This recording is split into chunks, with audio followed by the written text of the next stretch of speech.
আমাদের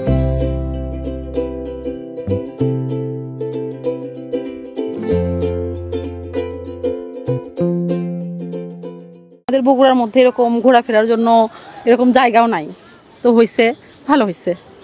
বয়স্ক মানুষ এবং যারা ইয়াং জেনারেশন সবার জন্য একটা ভালো একটা পরিবেশ তৈরি হয়েছে।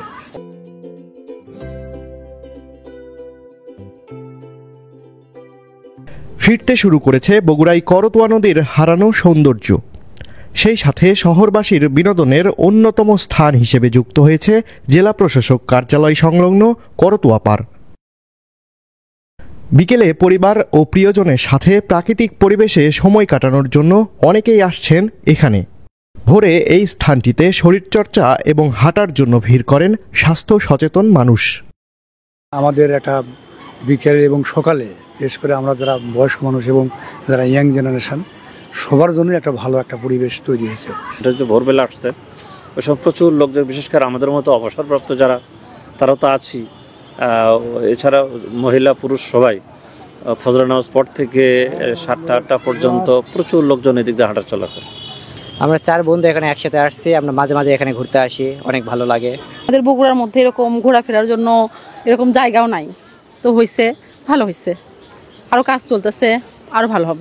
এরই মধ্যে নদী পাড়ে বসানো হয়েছে ব্রেঞ্চ ও ছাতা। দৃষ্টিনন্দন ওয়াকওয়ে মানুষের পদচারণায় হচ্ছে মুখরিত। সবকিছু ঠিক থাকলেও নদীতে পানির দুর্গন্ধ যেন পিছু ছাড়ছে না। নদীর আশপাশের বাড়িঘর থেকে ফেলা বর্জ্যে দূষিত হচ্ছে নদীর পানি, যে কারণে অস্বস্তিকর পরিস্থিতিতে পড়তে হয় ঘুরতে আসা দর্শনার্থীদের। খালি 100 কোটি টাকা নাহলে 17 কোটি এর মতো টাকা খরচ করে খালি পার উন্নয়ন করা হয়েছে, কিন্তু করতোয়া নদী রয়েছে একটা ড্রেন, বিশ্বের বৃহৎ ড্রেন যাকে বলা যায়। সেই ড্রেনে শান্তি করে এই পথ যে রাস্তাটা বানানো হয়েছে, এই দিক দিয়ে হাঁটতে গেলে খালি গন্ধে আসে নাকে। আমরা ড্রেনগুলো আরও সংস্কার করছি, বড় করছি, যাতে পানিগুলো আরও ভালো মতো আসে। তো এখানে এত টাকা খরচ করে এত সৌন্দর্য বর্ধন করে লাভ নাই। অ্যাটলিস্ট সবশেষে ড্রেন যিনি থাকলো, খালি রাস্তাটা ফুটপাথ হলো ভালো, নদীটার প্রাণটা ফিরিয়ে আনা হোক।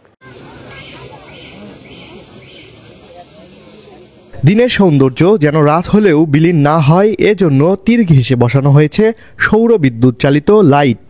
রাতে সেই আলোয় ঝলমল করতে থাকে এই নদী পার। সম্প্রতি আই লাভ করতোয়া নামে একটি নান্দনিক লেখা নজর কেড়েছে বগুড়াবাসীর।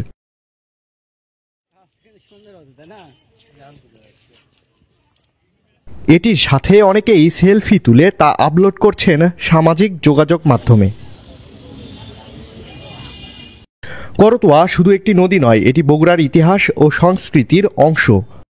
করতোয়ার হারানো ঐতিহ্য ফিরিয়ে আনতে কাজ করে যাচ্ছে বগুড়ার জেলা প্রশাসক।